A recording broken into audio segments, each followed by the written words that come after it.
Today, on episode number 479 of the Teaching in Higher Ed podcast, Lessons in Life and Retrieval Practice with Dr. Pooja Agarwal. Welcome to this episode of Teaching in Higher Ed. I'm Bonnie Stahoviak, and this is the space where we explore the art and science of being more effective at facilitating learning. We also share ways to improve our productivity approaches so we can have more peace in our lives and be even more present for our students.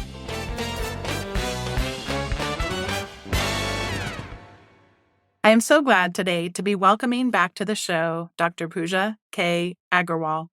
She's a cognitive scientist conducting research on how students learn since 2005. She's the author of the book Powerful Teaching, Unleash the Science of Learning, and an assistant professor of psychology at the Berklee College of Music in Boston, teaching psychological science to exceptional undergraduate musicians. Dr. Agarwal is also the founder of retrievalpractice.org, a source of research-based teaching strategies for more than 15,000 teachers around the world. Dr. Agarwal's research has been published in leading peer-reviewed academic journals, featured in the New York Times, NPR, Scientific American, and Education Week, recognized by the National Science Foundation and highlighted in numerous books, podcasts, and videos. Dr. Agarwal received her PhD from Washington University in St. Louis. Her love of learning formed at the outset of her career as a 4th and 5th grade teacher in St. Louis, Missouri. Pooja Agarwal, welcome back to Teaching in Higher Ed. Oh, thank you so much. I'm so excited to catch up with you. I am excited to catch up with you as well. As you are probably fairly familiar with, I have been opening the show with this phrase about teaching being both an art and a science, and you and I have known each other well enough for us to know we agree on that. There's a lot of things that we don't know about teaching and learning, and especially there's so much variance depending on the context. And what I love about your work and your research and the researchers that you spotlight is that you do consider different kinds of contexts and the way that research may inform that. And I just have to share really quickly, Erin Whittick, who is a friend, and she's been on the podcast before. I saw her on social media recently with a mug that someone had bought for her as a gift that said, "Context matters." So I know we both are on the same page. Teaching as an art and a science, teaching and learning really matters what context it is that we're talking about. But I'm excited to just maybe review for some listeners, or maybe for the first time, tell us a little bit about something we do know about as researchers, and that is retrieval practice. I'm so glad that you mentioned the context and how it ties into the art and the science. What we know about the science of learning is that learning depends on the context. So I am going to Japan this summer, and I want to learn a little bit of Japanese, which is very different from me reading a book and trying to remember what I read in the book. I just finished lessons in chemistry this morning, and I want to learn and remember something about that book. So the context matters, and it matters for both the art and the science. When it comes to retrieval practice, what you mentioned, to back up a little bit, 100 years of research demonstrates the power of learning and the simplicity of learning. And we can break it down in a very simple way into 3 stages of learning. The first stage we call encoding, when we get information into our heads. So I am reading a book, or the listeners are listening to this podcast, they are getting information into their heads, that first stage of encoding. The second stage, we hope that stuff gets stored or it sticks, right? As teachers, we teach lessons to our students. We might lecture, we might have asynchronous videos. That's that first stage of encoding. The second stage of storage, we want that information to get stored in our minds. And the third stage is what we call retrieval. That's when we want students to retrieve what they learned. What did you learn throughout the semester? What did you learn in class last week? As teachers, as students, as adults, when we think about learning, we typically focus on getting information into our heads. We focus on that encoding stage. And this 100 years of research demonstrates that the magic of learning happens at the third stage, that retrieval stage. When we pull that information out and we use it, that isn't just for assessment. That isn't just to see what we've learned. It actually shapes and changes and solidifies what we learn. So my area of research really focuses on that third stage of retrieval practice, mentally time traveling to think back about the books we read, the podcasts we listened to, the instruments we've been practicing, the languages we're learning, all different contexts. And that retrieval practice, practicing what we know, solidifies that learning in a way that we don't typically focus on. It's funny that you say that because I met someone years ago at a conference, and he was so kind and gracious and saying how impressed that he was with me in terms of what I can remember about the podcast. He said he wished that he had the network of information in his brain the way that I did. And as you were sharing that, I sort of chuckled to myself because a lot of it does come from one of my favorite quotes about teaching and learning in general from Robert Bjork: "Forgetting is the friend of learning." And sometimes why I may seem to some people as impressive is because I have forgotten things. And just the other day, I was thinking, oh my gosh, it would be so great to have this person on the podcast. And I go and look up and find out, oh, you already had her on the podcast. It's just been so long. So when we don't have that, if it's been that long and I haven't had any need to do that. I mean, that was a mini failure because it wasn't public until I decided to make it public right now, but I'm not sharing her name so I don't have to, insult her or whatever. But that just then that neural connection that had for whatever reason gotten disconnected. I'm sure I'm not describing it in the most sophisticated way possible, but it just got a little mini failure and it just got reconnected. But that's the thing. I would not call that a failure. That's not a failure at all. That's part of learning. And one thing I do with my students is I normalize forgetting. We beat ourselves up so much when we forget someone's name, when we forget what we did last weekend, when we forget an important life event. And that's not a failure, because then when we retrieve it, it actually gets strengthened in a way. It's kind of that aha effect. Like, oh yeah, I did have that person on my podcast. Oh yeah, that is how you say the word for thank you in Japanese. So it's not a failure at all. And I think we as teachers need to really embrace and normalize for students. We're going to forget, and that's part of learning. Yes. So we're going to have you describe retrieval practice, just to solidify it a little bit more in our minds, in two very extreme ways. First, I'm going to ask you to explain it to an 8-year-old, and then I'm going to ask you to explain it to an 80-year-old. So let's start with the 8-year-old. How would you explain it to an 8-year-old? Well, I love starting with examples. So for both an 8-year-old and an 80-year-old, I like starting with an example. I just had my niece and nephew visit me in Boston. So we actually did a lot of retrieval practice. The first day they visited, we went to a children's museum. The second day, we went to the aquarium. A third day, we went to a Red Sox game. And at the end of their trip, I asked them, what was the favorite part of your trip to Boston? And my nephew said it was visiting this hidden gem in Boston I love called the Maparium. And he was able to articulate as a 7-year-old, as an 8-year-old, here's the cool thing about the Maparium. I loved walking inside of a globe. And that's retrieval practice. Simply asking a kid, asking my nephew, what was your favorite part of the trip, is an example. And then I could point out to him, actually, when you just told me that was your favorite thing about your trip, that's something you're going to remember even better because you talked to me about it, because you shared that. And that's retrieval practice. Yeah, as opposed to, of course, you just talking to him about, isn't it great that we saw these things? Exactly. Yeah, I could review that information for him. That's the encoding. Or I could just ask him, what did you learn today? Which actually I think feels a little pressured, as opposed to, what was your favorite thing? What did you do today? What was something cool you did yesterday? Is a really great question for kids to ask as well.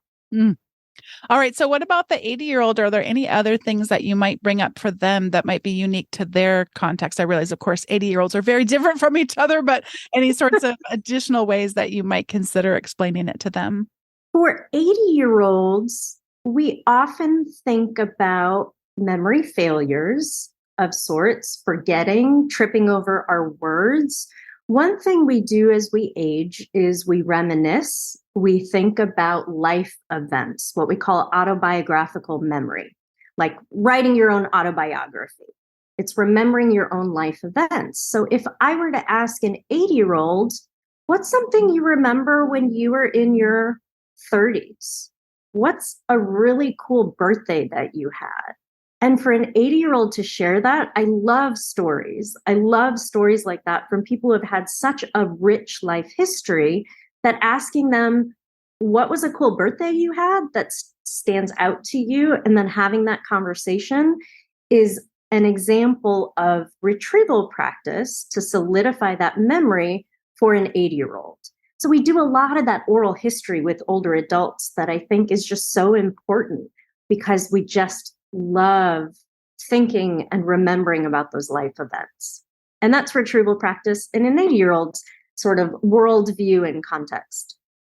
I love getting to catch up with you today. It has been a while, as we say, and we've had some really major events around the world that have happened since the last time we have had a chance to talk. So I will ask you a unfairly broad question, but what comes to mind for you as you consider how the literature, the research on retrieval practice has changed or not, given what we have individually and collectively gone through these past few years?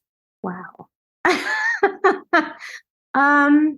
In terms of everything that's happened in the past few years, two aspects of the science of learning and memory come to mind. One from an educational standpoint and one from a more personal standpoint. The first is just how we are teaching, of course. All of us were on Zoom for a year and a half, 2 years, maybe even longer. I transitioned to Zoom as well. And thinking about learning in that context was a big shift for us and our students.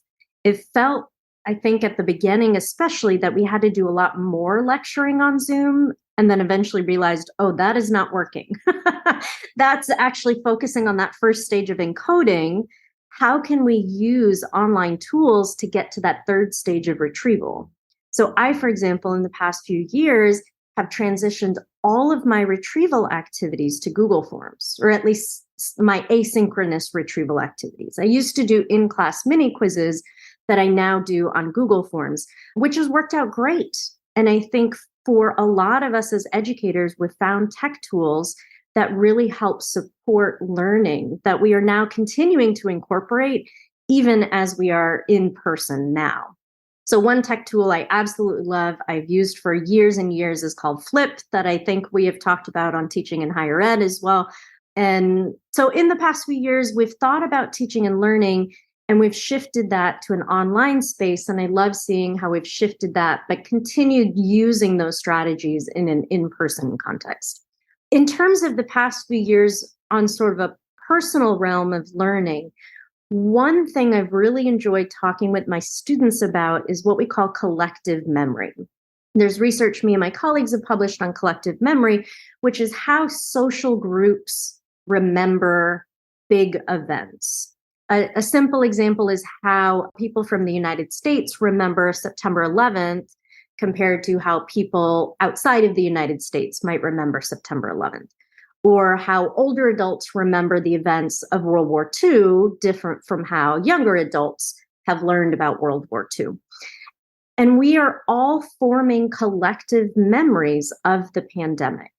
What that looks like for professors versus students, what our collective memories are of that time period, what that looks like for essential workers and non-essential workers, what our collective memories are for the pandemic for parents versus non-parents, and the science of learning around collective memories. I'm so excited to see what that research is going to look like down the road, because that research used to rely a lot on wars and natural disasters, for example. And now for the world to experience the pandemic, but from a lot of different lenses, I think is going to have some impact on the field of learning and memory research. That is so intriguing to me. And again, so good to catch up with you today and hear more about what you've been up to.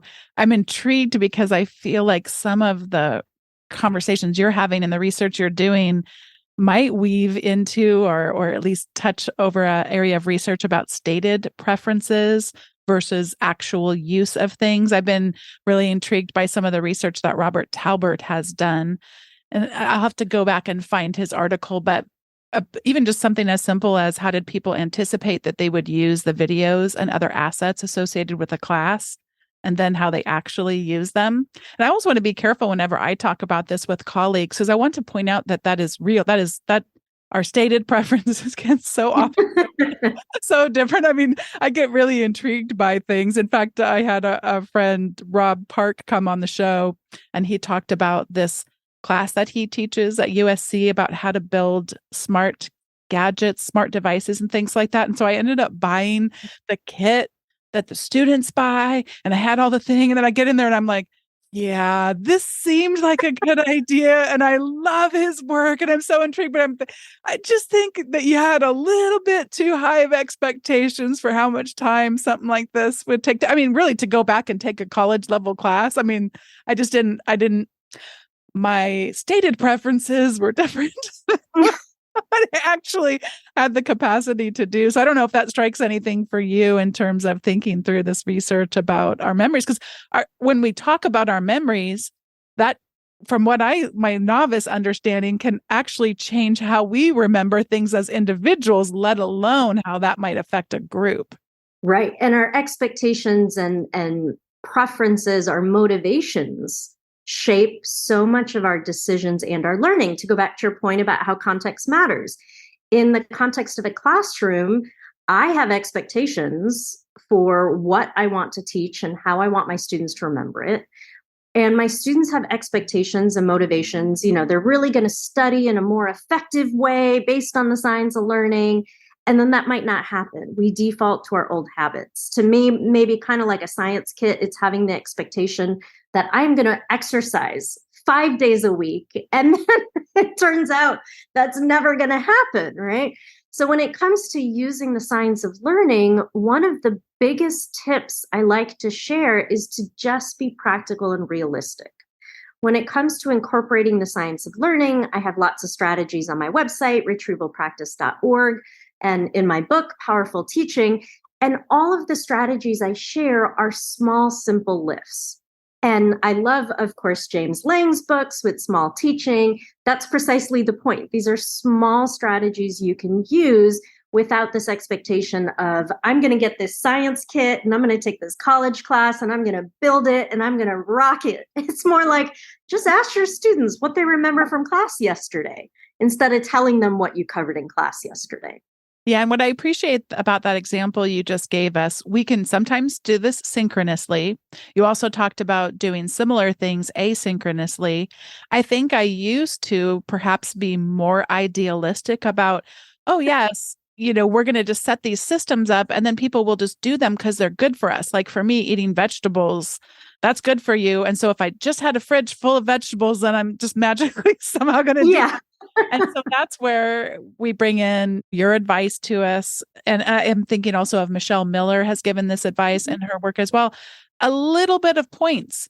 And in fact, James Lang, when he talks about how he changed small teaching for edition 1 to edition 2, was not as high of an emphasis toward intrinsic motivation, maybe at the expense of the extrinsic of, throw a few points someone's way is actually going to matter for their learning. We do like to check those boxes. We do like to get those points. And as icky as that feels to me to even say that, it's just realistically speaking, helping to instill, taking advantage of extrinsic while still wanting to embed those things around intrinsic. You've been talking about that, of course, without us explicitly saying this, but that is about the context and helping people be able to draw what they're learning from the class and apply it in meaningful and significant ways in their own lives. So it's kind of a mix of both of those things. And that's an art and science in and of itself because it's different for every person in every class. Yes, absolutely. For us as teachers, we can motivate what our students do in the classroom by our point structures, by in-class retrieval activities. We can't control what our students do outside the classroom. Based on how we structure our classes, I have mini quizzes every week instead of students cramming for midterm and a final. But what my students do at home, I can't control. So, at least from a research perspective as a scientist, I do try to give students access to some small tips. So, for those interested, I have blogs, podcasts, video recommendations for students at retrievalpractice.org/students.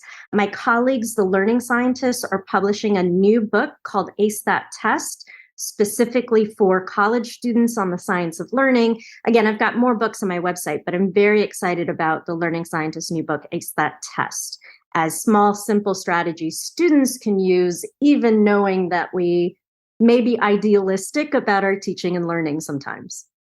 Would you describe a bit more about the asynchronous activities that you have them do in Google Forms? I'm specifically curious if there are advantages that you think of doing that type of work outside of the learning management system instead of or in addition to the quizzing mechanisms that most LMSs have for us today within them. Yes. Well, part of that, I should say, is that I teach at the Berklee College of Music in Boston. I'm not a musician, I'm a scientist. So I get to teach science to musicians. And our LMS has been Moodle for a long time. We are transitioning to Canvas this fall. So I have used Google Forms as a sort of workaround. And I'm excited to look at how to embed them and how to use that with Canvas starting this fall. So Google Forms, I do like because I can create conditionals, for example. Some of my students, even within one class, I have students reading a mix of different books. So I can ask a student, which of these 4 books are you reading? And on Google Forms, then I can take them to sort of a separate page with questions about their book. And of course, on Google Forms, I can embed YouTube videos, I can send them links, and I really like having that flexibility. I also give them feedback through the Google Forms. Once they hit submit, they can see my comments on the short answer questions. So my mini quizzes are on Google Forms. Of course, there's concerns about ChatGPT and using artificial intelligence for asynchronous work.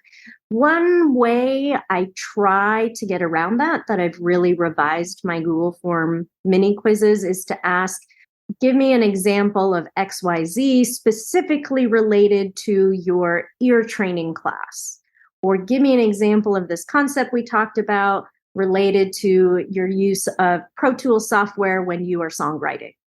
And in that way, hopefully it's a little clearer to me whether students are coming up with genuine examples from their own lives. I have also started asking questions like, what was it that you remember about this concept when we talked about the serial position effect in class? And they could look up what the serial position effect is. They could ask ChatGPT, give me an example of that. But for me to say, what really resonated with you about our discussion, that's harder for students to use tools like ChatGPT on a Google form. So those are some examples of the asynchronous work. Another asynchronous tool I use is Flip. So I ask students to complete this online tasks, video game kind of thing to test their memory. Tell us on Flip how you did. Or you're reading this scientific article, tell us a criticism you have about that scientific article. So I like using Flip as an asynchronous tool. I used it pre-pandemic. I used it during the pandemic. I continue to use it in person as a great way to facilitate class community and retrieval practice. Students are still discussing what they learned on Flip. I think so much of this too is the way that you carry yourself as a teacher and the kindness that you bring, but it's kindness mixed also with challenge. But the challenge is this is good for you. and I'm here to support you and support us as a learning community into things that we know works.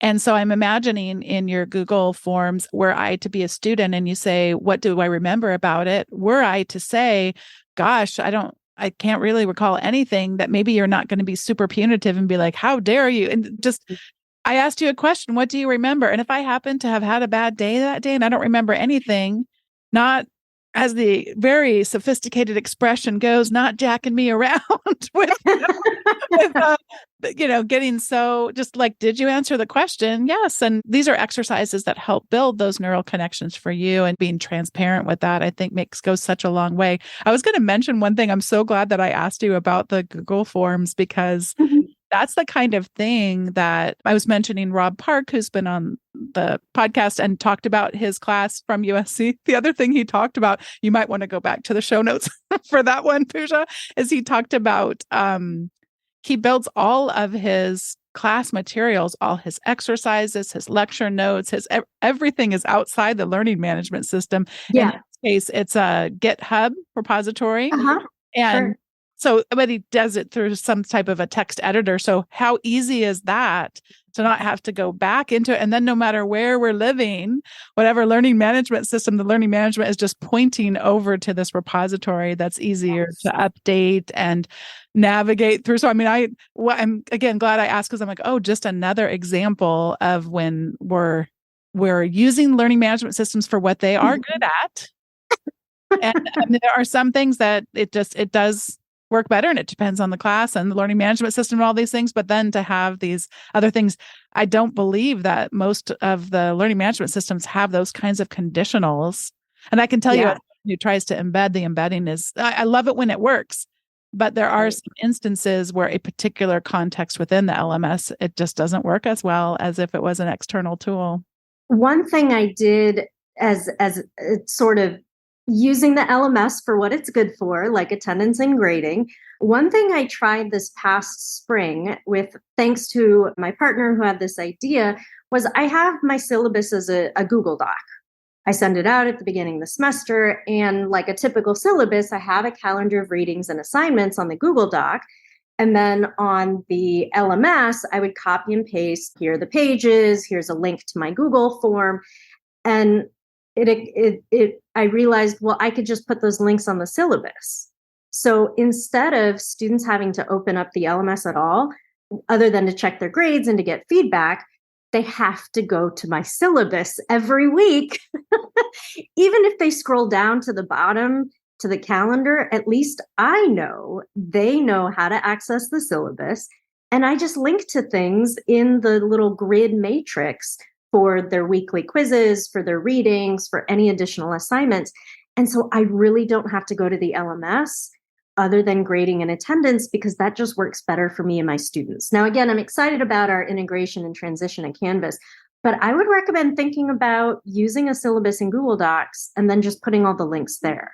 It makes so much more sense for me and my students. I love this so much. I love geeking out about conversations like this. I learned so much. And some of that learning comes from the practical how-to, but a lot of it comes from just expanding my imagination.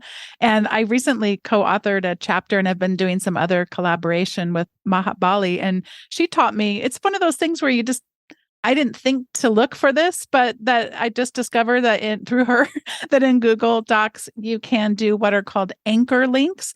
And so in Pooja's case, if she was talking about wanting to link to the readings, she doesn't have to only link to the Google Doc. If she wanted to, she could link to basically scrolling down as far in that syllabus as to get precisely to the readings. And those kinds of links can be really, really powerful for just getting people right to the place, making it really convenient, like you said, but you do want them to get back there. You're just making it that much easier. So I don't know if you've tried that, but that was my little recent discovery I got all excited about. Yeah. Before Pooja and I get to the recommendations segment, I just wanted to take a moment to thank today's sponsor, and that is Text Expander. Text Expander is the longest running sponsor on the podcast and is a real partner for me and for us. It's one of the first things I install on any new computer, because what it does is allows me to save time with typing, which seems really kind of a simple thing maybe, but I do like the idea of saving time so I can free it up to do better things than repetitive tasks that are kind of meaningless. So everything from providing standard text, such as a show notes document, by the way, that I fill in information. It's really easy to set up that kind of information, or it could be something just as simple as a link. I did some collaborative writing recently, and we wrote using Google Docs. And so I had a text expander snippet that when I just typed in a few characters and into my web browser, in this case, it would expand into the links and take me immediately to where I wanted to go.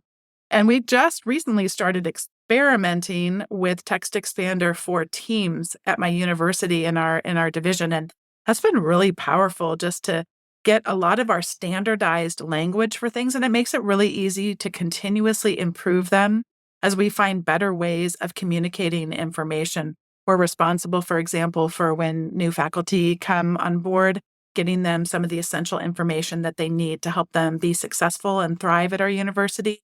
And just having everything in one place. And if we want to change the wording, or maybe there's a new link or a new resource, it's really easy to do that. And everything lives in one place for us to access. So I'm very thankful to Text Expander for sponsoring. If you head over to textexpander.com/podcast, you can find out more about Text Expander and how it helps you with repetitive typing, little mistakes that you might make, or the time we spend searching for answers and how that can take away from time, versus Text Expander expanding these little snippets of texts from single lines to whole paragraphs anywhere it is that we might type.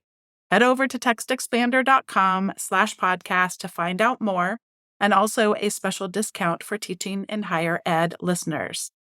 All right. Well, this is the time in the show where we each get to share our recommendations. And I want to recommend something broadly, but a specific one. And that is that Tressie McMillan Cottom, she writes a newsletter for the New York Times, and it's just so exquisitely good. And I actually think I've recommended a piece before, so I'm only recommending this one piece so I can recommend other ones in the future.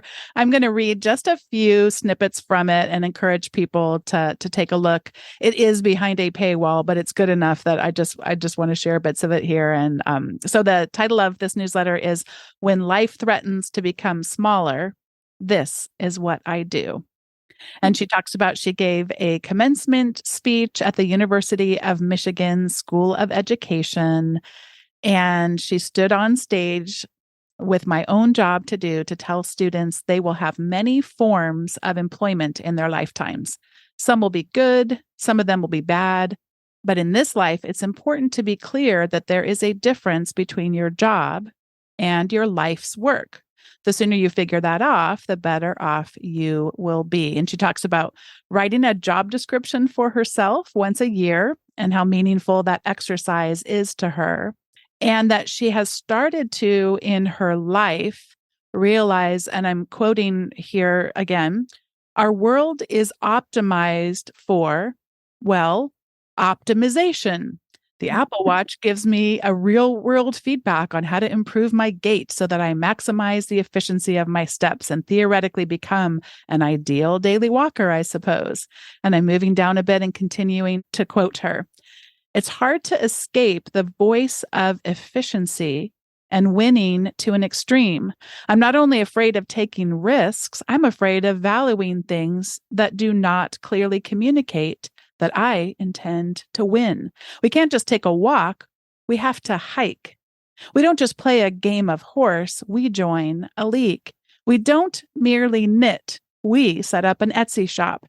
Having an end goal for everything I do has had an unintended effect on my choices. It has started to narrow my vision of what's possible to things that I think I can win at doing. This is why I experiment with living life outside of optimization. My job description, the one she writes for herself, has a version of not being the best at a few things, but finding joy in doing things I'm not very good at doing at all. Over time, life can become smaller and smaller. Imagination can wane. Creativity stagnates. Choosing the dangerous thing is about making my life bigger by making myself go deeper. And I've been skipping around and just reading highlights. And at the very end, she closes with, having the nerve to tackle things I don't know I can pull off is what I think some conservatives call character. I prefer to call it an honest desire to prove something new to myself. That's a job only I can do.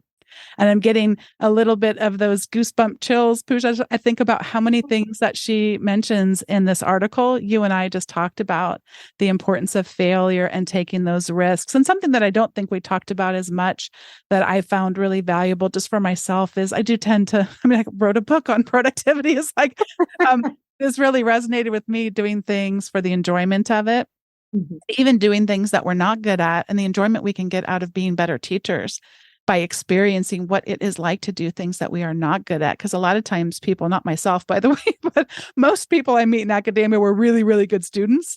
And that was really what their identity was wrapped around and maybe what came easy to them.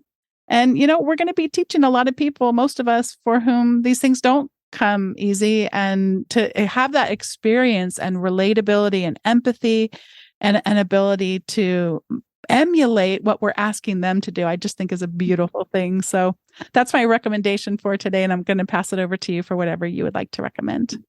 I have a resource I'd like to recommend, and then an additional sort of more personal recommendation. I wanted to mention this resource and collaboration I've built of 40 scientists.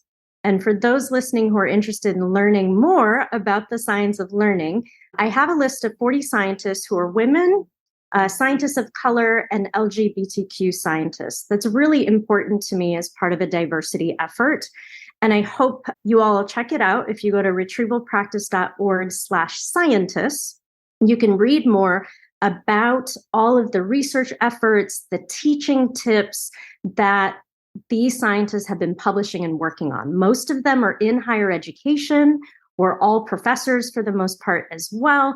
If anyone is interested in having speakers, wants to dive into the research, wants to conduct research at their universities or colleges, please check out this resource to help support DEI efforts in the science of learning.